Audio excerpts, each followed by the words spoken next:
This is particularly sobering news. The man who lent his voice to some of India's greatest pop songs, including I Am a Disco Dancer, Bappi Lahiri, has passed away at the age of 69 in a Mumbai hospital. We'll try to bring you more details on this news, but India there losing a huge name in its music industry. My colleague Shilpa Ratnam is there. Shilpa, please bring us more details. At the age of 69, some unfortunate news coming in there. PTI has reported that he has passed away in a Mumbai hospital. Last year, he was admitted to breathe candy with some mild COVID symptoms, and he had recovered well. I remember speaking to him as well after that. But in a very unfortunate turn of events, the legendary composer seems to be no more. His last on-screen appearance was with Salman Khan on Big Boss 15 a few months ago.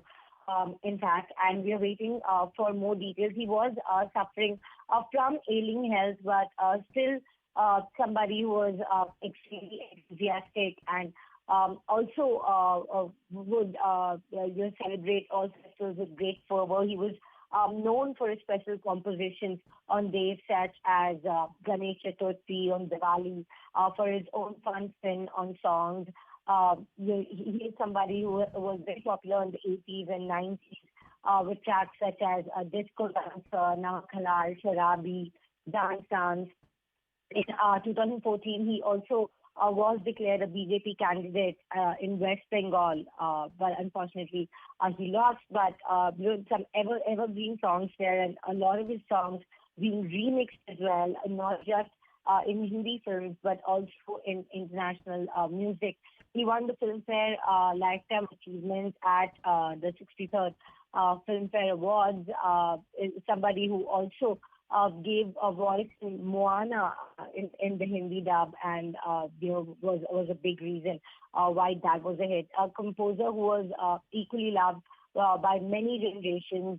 He's been credited in a lot of recent soundtracks as well that have remixed his songs, such as Abag Hitri or Shubh Mangal Zyada Savdhan, which released a couple of years ago. The man behind that evergreen Tamma Tamma song, and someone who is known for his unique style and personality as well. Shilpa, just for our audiences, a lot of us will remember Bappi Lahiri not just, of course, for his incredible music, but also for his off-screen presence, his gold necklaces. Many parts of his character and personality were remembered as iconic. Tell us a little bit more about his presence.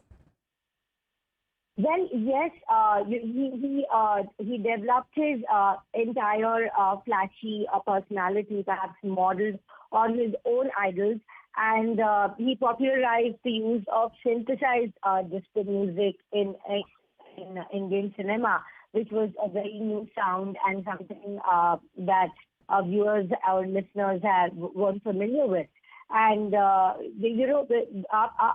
instead of kind of shedding those jokes about his gold attire, in fact embraced them and decided to pile it on and live life large, and you could see it on him.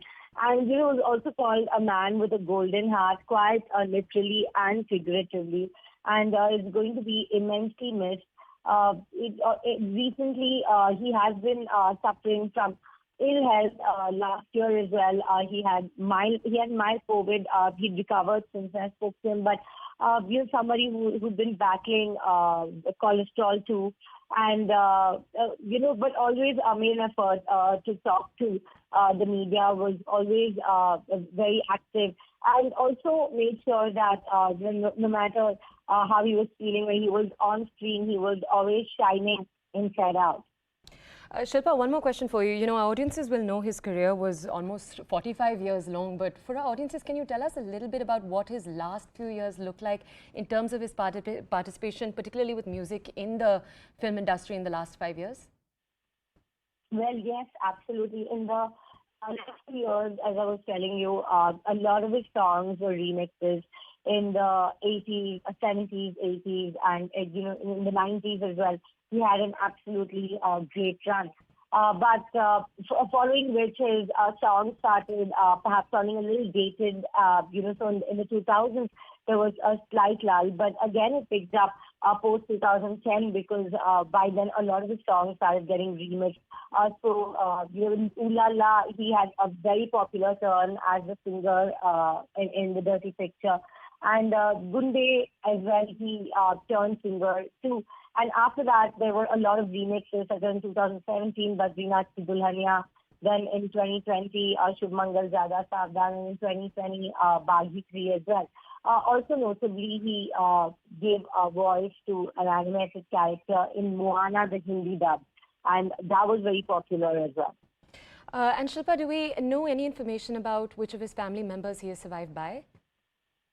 Well, yes, he has a son, Bappi Lahiri. And in fact, his grandson had also paid a tribute to Lata Mangeshkar recently. So somebody who's from a very musical family. And he has two children, Bappi Lahiri and daughter Rema Lahiri as well. And his parents, Bappi Lahiri and Bansi Lahiri, were both Bengali singers and musicians in classical music. So definitely music that has been passed on for many generations in this musical family. And Shilpa, just confirming, I know that he was briefly admitted to hospital for COVID, but right now we don't seem to have any information on why he passed away, right? Because I don't think that was connected. Well, yes, we don't seem to have any new information on that. Last year, he was admitted with mild COVID symptoms, and he did recover well after that. But this time around, we don't have confirmation on the reason for his demise. What we're hearing is that he has passed away this morning at a Mumbai hospital. We're waiting for more details. Okay, and Shilpa, I just want to ask you one more question. We've talked a little bit about Bappi Lahiri's legacy in India, but I think something he used to be very proud of was also his legacy globally. I just want to remind our audiences, one of his songs, Jimmy Jimmy Aaja Aaja, had actually been sung by MIA at the, she'd been nominated for the Oscars. She sung that out. Tell us a little bit more about his global impact. Well, yes, Jennifer Lopez had also done a remix, and there were a lot of labels who had approached him for songs. I think one legend goes that he hadn't responded to one such request as well. So somebody whose synthesized disco music really kind of caught a chord across the world, and also there was Addicted by American R&B singer Truth Hurts, and there were parts of his song Thoda Resham Lagta Hai, which went absolutely viral, and I think they're still very popular till today. So at that time, copyright holders had sued that parent company Universal for about $500 million. And then, until until Lahiri was credited in the song credits, judge had stopped sales of that. So somebody whose music was not just loved by those in India, of course, but whose potential was spotted by people world over. And Shilpa, could you tell our audiences, we've spent a little time today discussing some of his legacy. We'll try to hear more from people close to him, but I do want to understand from you. Tell us a little bit more about his life out of the studio. What was he like? Do we have more details about his personal life, about his journey over the last 40 years?